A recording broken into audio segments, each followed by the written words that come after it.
kisah untuk dihayati menjadi inspirasi dalam kehidupan. Nona bawakan perkongsian bermanfaat untuk semua.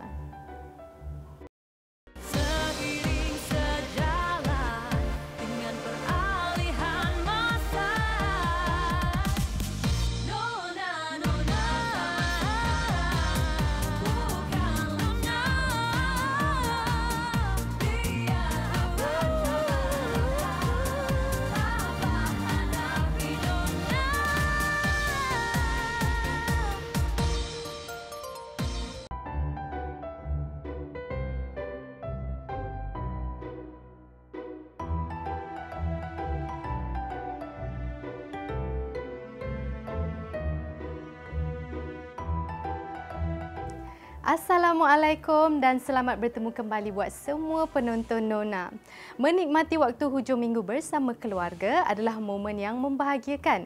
Apatah lagi jika dapat melakukan aktiviti bersama-sama, sudah pasti mampu mengeratkan lagi jalinan kekeluargaan. Teruskan bersama Nona, kami hidangkan pelbagai pengisian dan pengalaman berharga. Kerana Nona, inspirasi wanita untuk semua. Menarik di Nona minggu ini. Saya daripada dulu lagi boleh dikatakan memang tak boleh buat apa-apa. Langsung tak boleh buat apa-apa. Walaupun menguruskan diri sendiri pun saya perlukan bantuan orang. Kita boleh jalani hidup kita dengan sempurna. Jangan bezakan anak yang macam ini, anak yang sihat macam ini. Tak ada. Sama je. Osteogenesis imperfecta ni adalah merupakan satu keadaan di mana tulang pesakit tu menjadi lembut dan agak rapuh. Dan ianya adalah disebabkan oleh perubahan genetik.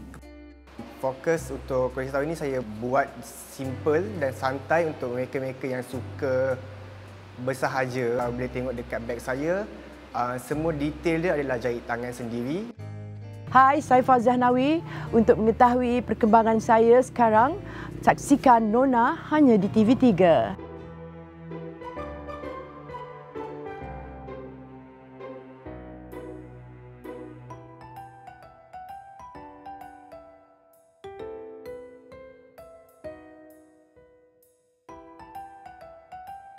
Sudah melewati jam 2 petang, tentu ramai dalam kalangan anda selesai menikmati hidangan makan tengah hari. Apa agaknya menu pilihan hari ini kan? Yang pasti sudah tentu masakan kegemaran seisi keluarga.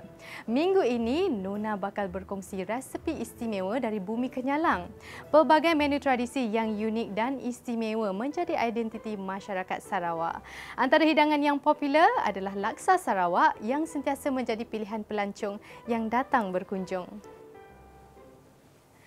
Berbeza dengan masakan laksa negeri-negeri lain, kuahnya dimasak tanpa menggunakan isi ikan yang diadun dengan pelbagai ramuan. Ikuti cara penyediaan laksa Sarawak bersama Puan Rosayu Ahmad dalam segmen Air Tangan. Laksa Sarawak menu yang sesuai buat mereka yang ingin menikmati laksa tetapi mahukan rasa dan pengalaman yang berbeza daripada biasa. Jom kami share gini mulah laksa Sarawak. Mudah bis. Bahan utama untuk menyediakan kuah laksa Sarawak ialah udang dan ayam. Bahan-bahan kisar pula terdiri daripada bawang putih, bawang merah, lengkuas, halia, buah keras juga belacan. Kisarkan sekali akar ketumbar, serai dan cili kering. Sediakan juga kicap pekat, santan, kacang tanah, serbuk jintan manis dan jintan putih serta serbuk ketumbar. Dan jangan lupa garam, serbuk ayam dan penambah rasa. Jom tengok Mama Su masak. Okey, nak masak laksa Sarawak ni, Mama Su kita kena rebus ayam. So sekarang Mama Su dah siap rebus. Mama Su keluarkan ayam dan kita masukkan udang. Sekarang ni Mama Su akan kisar bahan-bahan yang Mama Su dah sediakan. Menjadi paste. Okey, udang kita dah rebus sampai merah macam ni, maknanya dah masak ya. So kita boleh alihkan udang. Air rebusan ayam dan udang akan disimpan terlebih dahulu untuk dibuat kuah laksa Sarawak sebentar lagi. Okey, mula-mula kita panaskan kuali. And then kita masukkan minyak secukupnya untuk kita tumis bahan paste tadi ya. Sekarang kita masukkan bahan yang telah kita kisar. Kita tumis sampai pecah minyak ya. Bila kita menumis rempah, kita kena make sure yang rempah-rempah ni semua pecah minyak. Ini adalah serbuk ketumbar, jintan manis dan jintan putih. Okey, rempah ni kita kena tumis sampai naik minyak macam ni. Dah wangi, wangi semerbak ni tau. So, air rebusan tadi Mama Su gunakan untuk buat kuah laksa Sarawak ni. Okey. Boleh je kalau tak nak guna air rebusan ni, tapi kick dia tu kurang lah kan. Tak ada rasa manis udang dengan ayam tu. Kita masukkan kicap pekat untuk bagi warna dia gelap sikit. Okey. Kacang yang telah dikisar, kacang ni kita goreng dulu, lepas tu kita kisar halus Last sekali baru kita masukkan pati santan. Untuk banyak ni Mama Su bubuh 1 cawan saja. Okey, kita biarkan didih ya. Sementara kita tunggu didih tu, kita bolehlah letakkan sedikit serbuk ayam. Ini secukup rasa and then garam. Macam ni lah kuah laksa Sarawak kita. Dah nak siap dah, kita tunggu didih. Okey, laksa Sarawak ni kita makan dengan mihun. Kita tak makan dengan laksa basah biasa. Tapi kalau you all nak try laksa, guna spaghetti ke, guna ketiau ke, ataupun nak guna suun pun boleh. Ikut cita rasa masing-masing lah. Tapi asal dia autentik dia, kita guna mihun. Okey, kuah kita dah siap masak. So, Mama Su nak alihkan kuah ni ke mangkuk. And then Mama Su akan tunjukkan cara-cara untuk kita hiaskan laksa Sarawak.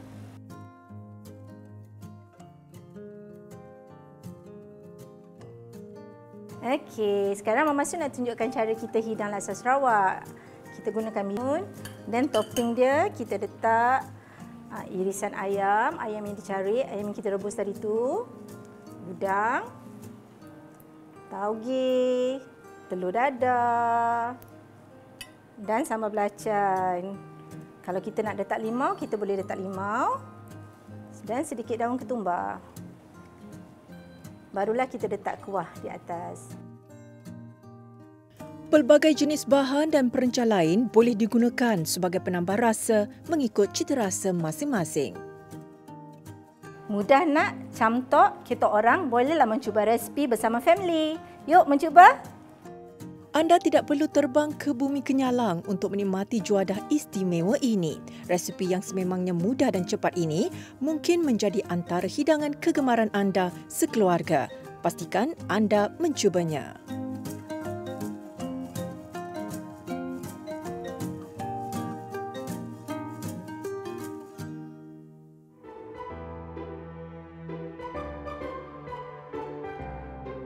Bermula dengan fashion sandal dan footwear untuk golongan lelaki, kini jenama yang sudah memasuki usia 8 tahun ini mula melebarkan sayapnya dengan mengetengahkan koleksi beg dan aksesori untuk golongan hawa.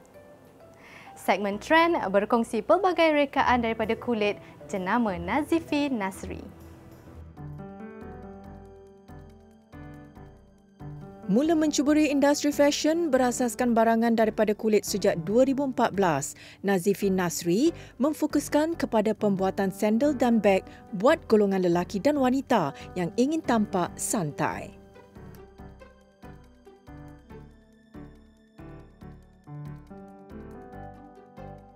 Okay, so koleksi tahun ini saya mengeluarkan beg untuk lelaki dan untuk wanita. Dan sandal lelaki dan wanita. So, semua ni boleh diguna pakai untuk hari-hari biasa dan kalau ada macam occasion boleh pakai saya punya koleksi tahun ini. Fokus untuk koleksi tahun ini saya buat simple dan santai untuk mereka-mereka yang suka bersahaja ataupun suka yang macam nak keluar, you boleh pakai anything. So, dengan tahun ini saya fokus juga untuk color-color neutral. sebab colour neutral ni sesuai untuk golongan wanita dan lelaki juga.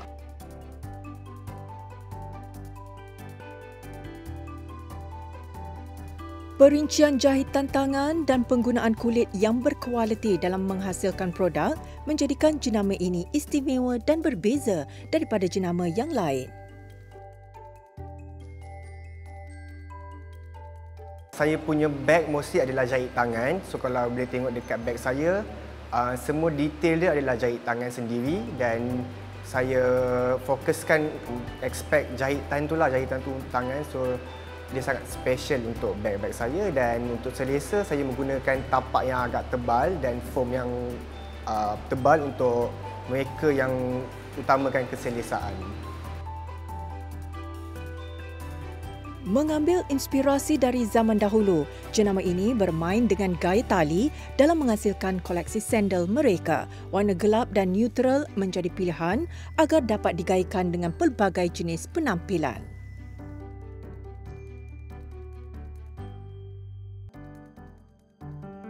So kalau sandal, saya punya inspirasi adalah macam zaman-zaman Roman, macam zaman dulu. So yang banyak tali, saya memang suka menghasilkan sandal itu sebab dia lain daripada yang lain.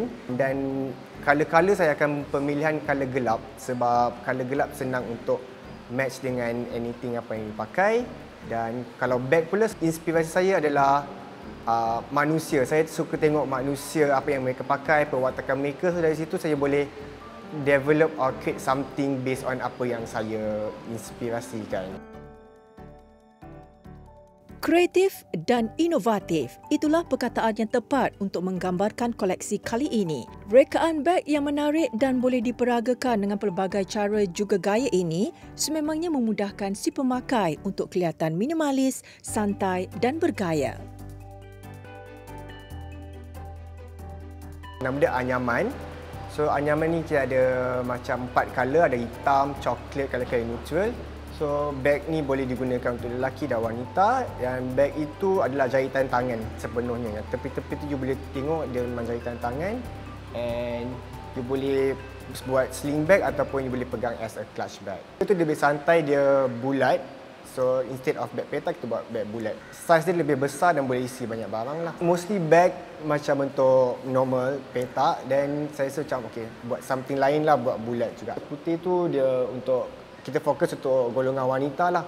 So macam instead of you suka bag tangan, kita buat sling bag.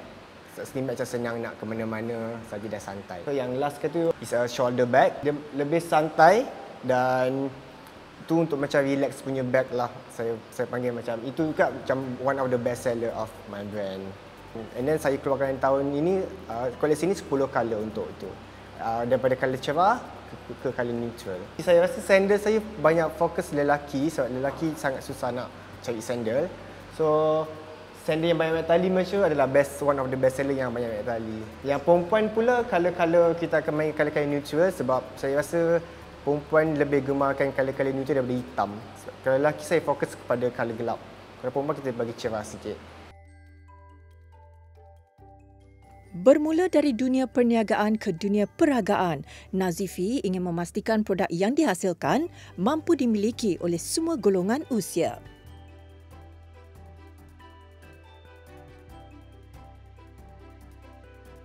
Target market saya adalah golongan orang muda yang sukakan simple dan santai dan suka something yang selesa. Dan juga mereka yang suka affordable price untuk beli dengan harga affordable dan mementingkan keselesaan.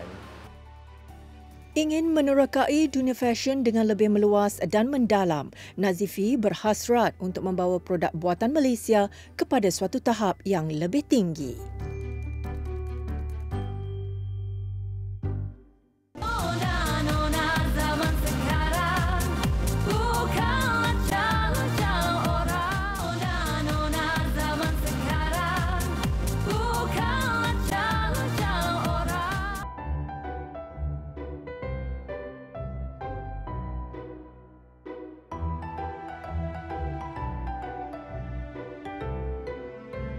Kali ini Nona bersiaran dari Lentera Creative Home, sebuah ruang pameran dekorasi dalaman yang terletak di Seri Kembangan, Selangor.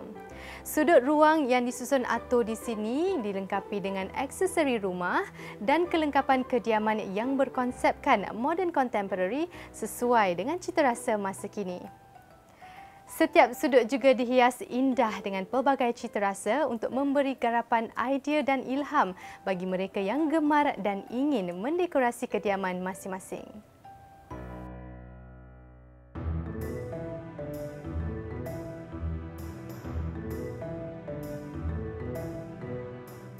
Osteogenesis imperfecta atau Lobstein syndrome merupakan penyakit tulang rapuh yang disebabkan oleh tisu penghubung mengalami kecacatan atau lahir tanpa keupayaan untuk membina tisu dalam badan atau juga disebabkan kekurangan kolagen. Nur Nabiha Muhammad Fazali, 28 tahun, mula didiagnos dengan penyakit ini selepas sebulan dilahirkan. Sepanjang usianya, dia mengalami patah tulang sebanyak 100 kali dan 13 kali mengalami pembedahan. Bukan sekadar bunyi dentuman kuat seperti guruh dan petir, malah bunyi barang jatuh juga sudah memadai untuk dia mengalami patah tulang sekaligus menyukarkan dia untuk bergerak. Ikuti semangat juang Nur Nabiha mendepani dan mengharungi kehidupannya dalam segmen Survivor. Saya daripada dulu lagi boleh dikatakan memang tak boleh buat apa-apa. Kadang bangun tidur kan, bila dia cakap kan, mak patah dia. Sejak kecil lagi, Nur Nabiha Muhammad Fazali telah disahkan menghidap penyakit jarang jumpa osteogenesis imperfecta. Keadaan tulangnya yang terlalu rapuh dan mudah patah menyebabkan gadis ini terpaksa menempuh kehidupan sehariannya dalam keadaan yang sukar. Biarpun dirinya tidak sama seperti insan lain, Nabiha tetap cekal dan bersemangat untuk menempuh hari-hari yang mendatang. Sebelum selepas lahir, saya memang sentiasa menangislah, kata family saya, parents saya sentiasa menangis. Mula-mula diorang sangka saya ni ada kena gigitan serangga, ada ruam ke apa ke kan, sebab ada kisah lebam dekat tangan dan kaki. Jadi mereka pun hantar saya ke hospital berdekatan. 7 hari saya dekat dalam hospital. Masa tu kiranya macam tak ada apa-apa rawatan lain diberikan, melainkan cuma simen je tempat yang patah dan bagi ubatan sakit. Bila hari untuk membuka simen tu, secara tak langsung doktor terpatahkan tulang saya. Jadi pada masa tu mereka cuba cuba mengkaji lagi lah, ambil ujian darah, cuba cek blood test keluarga kan. Dari situlah mereka dapat mengenal pasti bahawa saya menghadapi penyakit osteogenesis imperfecta type 3, iaitu penyakit tulang rapuh. Keadaan tulang Nabiha yang mudah rapuh menyukarkan dirinya untuk membuat apa-apa aktiviti dengan sempurna. Rutin harian gadis ini di rumah tidak dapat dilakukannya sendiri tanpa bantuan keluarga.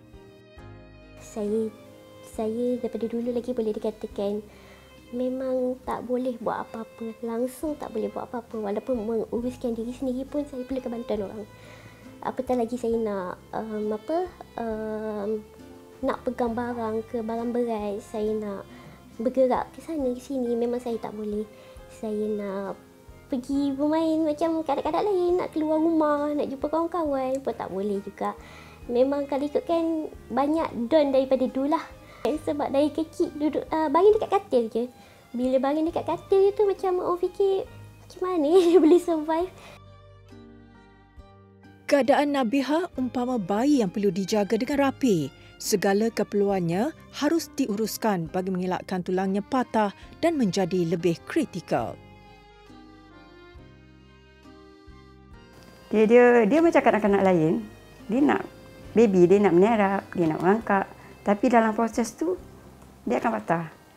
Bila menyerap, patah. Kita letak bantal keliling dia, apa semua tu. Nak prevent dia daripada terbalikkan badan dia apa. Tapi jadi juga. Kadang bangun tidur kan, bila dia cakap kan, mak patah dia. Kita tak nak kata apalah. Selain memerlukan penjagaan yang rapi, Nabihah terpaksa kerap ke hospital untuk melakukan pemeriksaan dan rawatan lanjut akibat tulangnya yang mudah patah apabila melakukan aktiviti harian. Itu ada doktor pakar mengesahkan yang dia ni tulang rapuh, mudah patah. Terkejut sedikit pun patah. Maksudnya tulang dia terlalu nipis. Jadi itu bermulalah episod kami ke hospital merawat dia sehinggalah sekarang. Berperingkat-peringkat pasal-pasal. Masa dia kecil memerlukan banyak pampers, pemakanan dia, lepas tu katil dia yang khas. Maknanya orang tak boleh masuk lah, tak boleh ganggu dia kan. Budak-budak tak boleh berdekatan dengan dia. Budak-budak dia kata tak apa pun. Kalau dia rempuh orang, kita nak marah pun tak boleh. Keadaan Nabihah yang mudah terkejut dan tulangnya mudah patah menjadikan dia takut mengambil risiko untuk berhadapan dengan orang ramai. Ramai ni kita tak dapat kawal keadaan tu. Bila sebagai pesakit tulang rapuh, dia ada masalah macam bila kita nak pergi ke mana-mana tu, kita kena jaga tulang betul-betul. Takut tulang tu akan patah. Untuk lebih memahami berkenaan penyakit pelik ini, Nona menemui pakar ortopedik dan pediatrik untuk maklumat lanjut.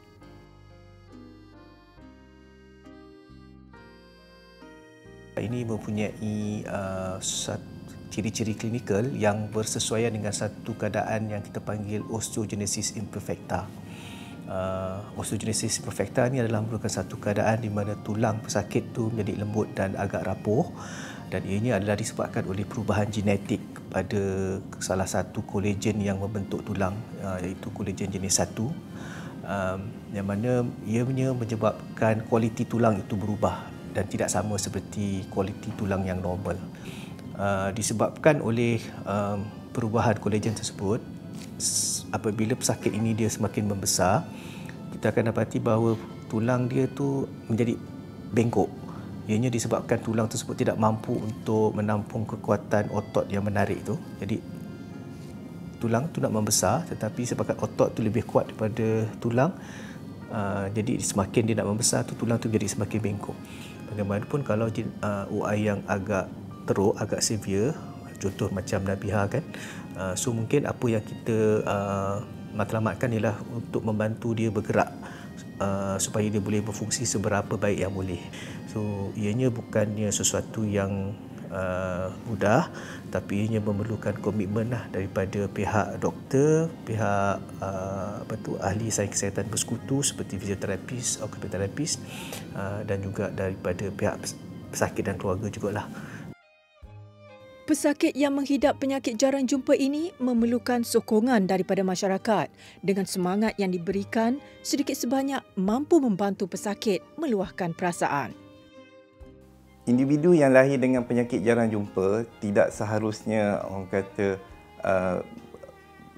kata lari daripada realiti semasa. Ia perlu kehadapan, ia perlu bercakap bagi diri dia sendiri. Itu yang penting.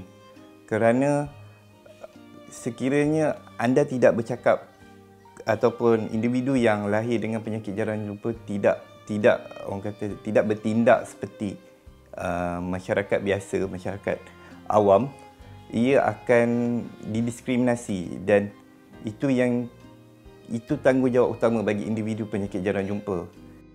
Biarpun terpaksa mengharungi pelbagai cabaran dan rintangan, keadaan ini tidak menghalang Nabihah untuk berkongsi semangat dan keyakinannya dalam menempuh kehidupan. Dia kerap membantu insan lain untuk kekal positif seperti dirinya. Kita ni kat dunia ni sebenarnya kita memang perlukan sokongan, kita perlukan bantuan, kita perlukan kerjasama dari banyak pihak. Kita tak boleh buat semuanya sendiri. Jangan pandang serong pada OKU, tak kira lah OKU jenis apa kan, fizikal ke apa, mental ke apa ke. Kita boleh jalani hidup kita dengan sempurna. Jangan bezakan anak yang macam ini, anak yang sihat macam ini, tak ada. Sama je. Reda dengan takdir yang tertulis untuk dirinya, hakikat kehidupan diterima walaupun pahit. Biarpun Nabihah dilahirkan dengan keadaan tulang yang tidak normal, semangat yang ada pada dirinya tidak pernah menghalang dia daripada meneruskan kehidupan. Kecekalan dan kekuatan ini harus dijadikan contoh kepada pesakit lain agar tidak mudah patah semangat dan berputus asa.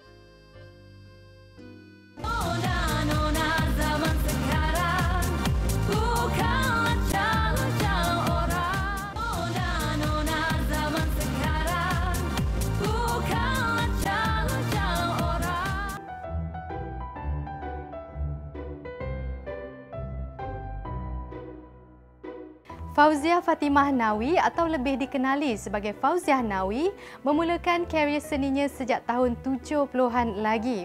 Bukan sahaja berpengalaman sebagai pelakon, malah kehebatan bakatnya sebagai juruhebah radio, penari, penyanyi dan juga pengarah tidak dapat disangkal lagi. Ikuti kisah dan pengalaman seni Wati yang kini menginjak usia 69 tahun ini dalam segmen Artis Throwback. Bila ku kenang, ku renung, remuk redam rasa tak tertanggung. Hai, saya Fauziah Nawi. Untuk mengetahui perkembangan saya sekarang, saksikan Nona hanya di TV3. Seorang pelakon veteran yang sangat berpengalaman, Fauziah Nawi cenderung ke arah bidang seni dan pementasan sejak dia di bangku sekolah lagi. Lebih mesra dipanggil ibu bukan sahaja berbakat dalam bidang seni lakonan, malah dia juga pernah merakamkan album pada suatu ketika dahulu. Sudah pernah datang ke rumahku, sudah pernah ku kenal dirimu. Kalau kita nak fikirkan tentang itu masa zaman-zaman sekolah ibu dulu, ibu sekolah darjah 1 sampai darjah 6 sekolah kebangsaan, sekolah Melayu. Dan zaman itu sekolah darjah 1 sampai 6 tu ada satu cikgu yang akan ajar kita, memperkenalkan kita pada kesenian, tarian dan sebagainya, nyanyian dan sebagainya. Dan mungkin dari situ ibu dilatih Cikgu Mariam, arwah Cikgu Mariam Jamaluddin, cikgu darjah 1 lah. Dari situ yang ibu selalu menari, habis itu ibu diajar nyanyi lagu-lagu asli. Ibu ingat lagi waktu di sekolah tu bila cikgu suruh isi borang untuk kita sebelum habis tamat Form 5 tu kan. Ibu tulis kat situ, I want to be an actor. Failing which, I want to get married. Habis tu okeylah. Itulah agaknya dan ibu buat saja macam cikgu selalu cakap buat saja. Ya, dan this is my passion. Kan? Dan tak pernah fikir pun rupanya berlakon ni boleh dapat duit. Kan? Dan sekarang semua orang boleh hidup hanya dengan berlakon. Kan? Dan budak-budak sekarang sangat bertuah kerana mereka peluang mereka sangat besar. Macam dulu tak ada, peluang kita sangat sikit. Dan dulu kalau you tak bagus, you tak boleh masuk. You tak ada disiplin, diorang tak nak you, kan? Sekarang semua orang dah tahu apa itu disiplin, kenapa kena bagus dan sebagainya. Tak kiralah siapa awak pun. Mempunyai pengetahuan dan pengalaman luas dalam dunia lakonan, dia antara tenaga pengajar yang sentiasa berkongsi ilmunya bersama anak-anak seni.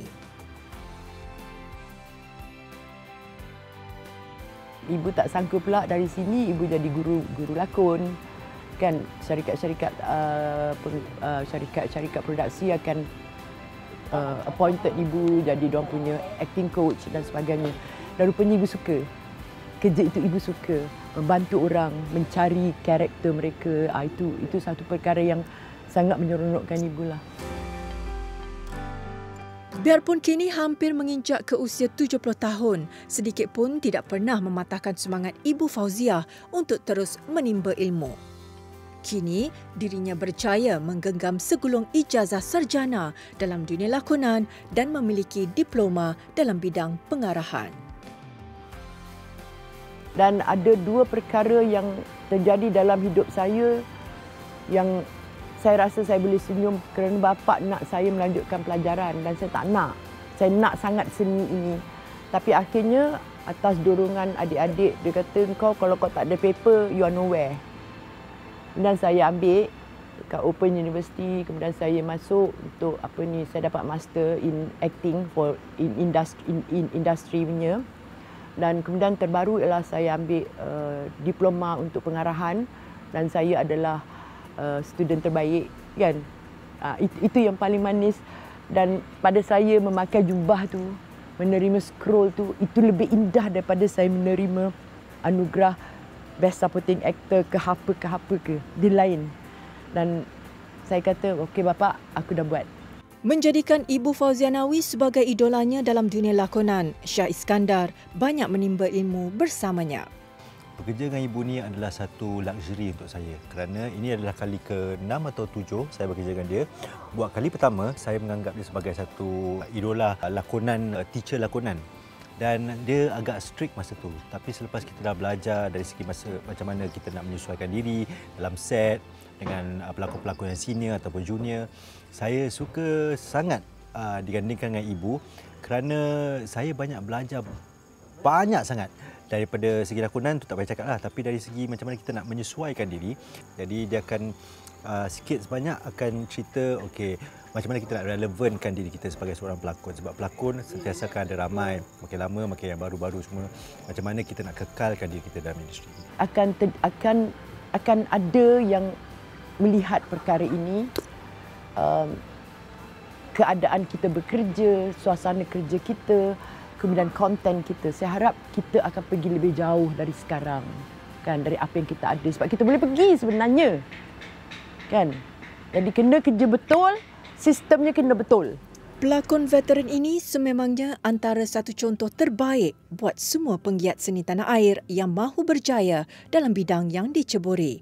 Gigih dan sentiasa menjaga kualiti kerjanya menjadikan Ibu Fauzia seorang anak seni yang dihormati dan diminati ramai.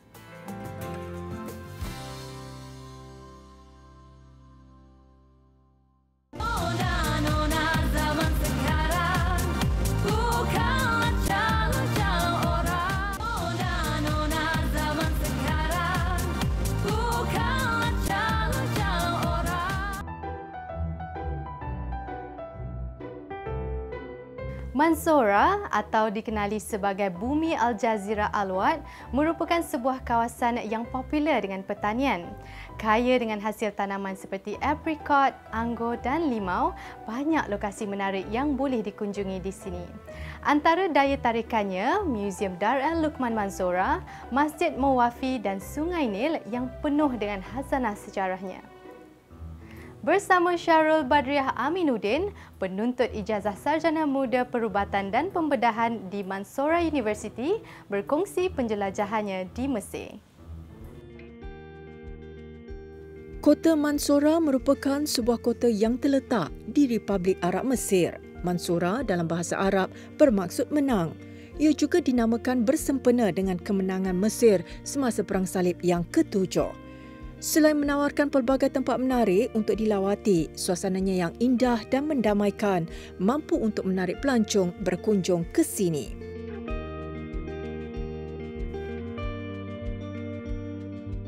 Hai, Assalamualaikum penonton Nona. Apa khabar semua? Ismi Syahrul Badriah binti Aminuddin, adrus fi Kuliah Tib fi Jamaatul Mansura fi Furqatul Rabi'ah. Saya sudah berada di Mesir sejak tahun 2018 dan ini merupakan tahun yang keempat saya berada di sini. Sebenarnya Mansurah bukanlah satu tempat pelancongan, tetapi ada beberapa tempat menarik yang boleh dilawati. Jika anda pernah menonton cerita Indonesia Ayat-Ayat Cinta, anda pasti tahu tentang sungai yang terpanjang di dunia, iaitu Sungai Nil. Di antara aktiviti yang kita boleh lakukan di sekitar Sungai Nil adalah kita boleh menaiki krus di sepanjang Sungai Nil ini.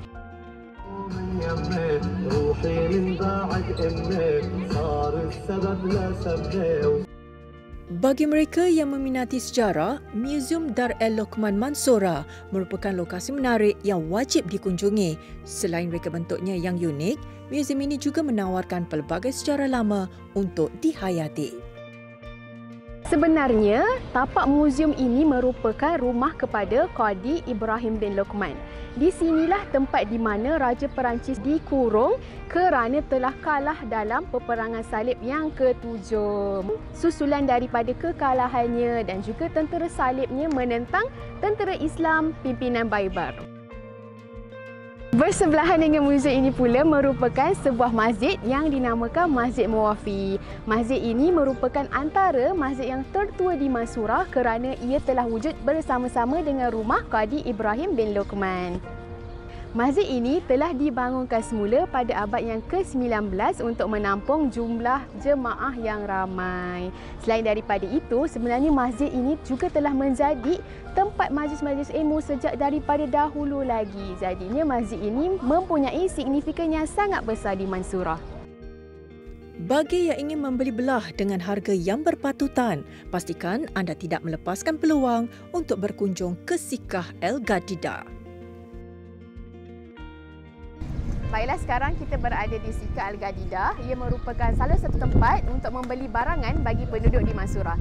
Di sini terdapat pelbagai barangan menarik seperti cadar, kasut, baju-baju, pinggan mangkuk dan sebagainya. Menariknya untuk membeli di Sikah Al Gadida ni kerana harganya memang jauh lebih murah daripada tempat-tempat yang lain. Di samping itu, penjual-penjualnya sangat beramah dan welcoming. Jika anda merupakan peminat kopi dan juga tempat-tempat estetik, tempat ini sangat sesuai untuk anda, iaitu Cafe Andrea. Cafe Andrea telah ditubuhkan pada tahun 1907 oleh pedagang Greek yang bertempat di Mansurah dan juga menjadikan ia salah satu kafe yang tertua di Mansurah. Cafe Andrea ini merupakan tempat perkumpulan pedagang-pedagang Greek dan juga pedagang daripada luar Mansurah. Jadi jika anda sampai ke Cafe Andrea ini, jangan lupa untuk cuba signature menunya iaitu Turkish Coffee sambil melihat keindahan luar Sungai Nil. Selain daripada budaya unik, mereka juga mempunyai makanan-makanan yang menarik. Antara contoh makanan Mesir yang pernah saya cuba dan saya rasa memang sedap yang anda juga perlu cuba ialah mahshi. Mahshi merupakan makanan tradisional masyarakat Egypt yang menggunakan daun anggur sebagai balutan kepada nasi goreng. Memang sedap. Selain daripada mahshi, kita juga mempunyai makanan seperti burung merpati yang disumbat dengan nasi goreng. Untuk penonton di rumah, jika anda bercadang untuk ke Mesir, jangan lupa untuk singgah sebentar di Mansurah. Ia mempunyai sejarah Islam yang tidak diketahui ramai. Kullu sana wa antum tayyibin. Ma'assalamah. Bagi anda yang bercadang untuk melancong ke Mesir, Mansurah boleh dijadikan antara destinasi pilihan percutian untuk berehat dan bersantai bersama keluarga maupun sahabat handai.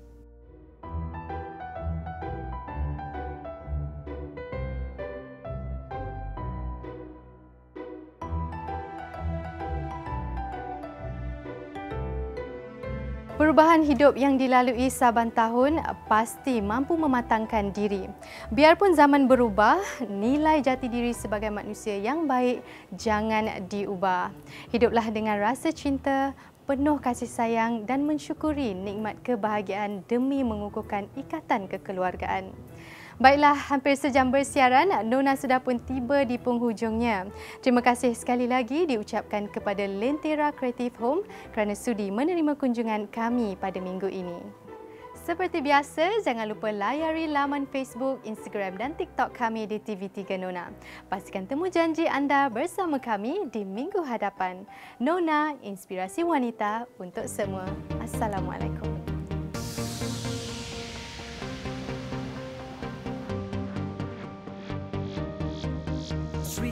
Sri Kandi masa kini yang bekerja ya juga ibu.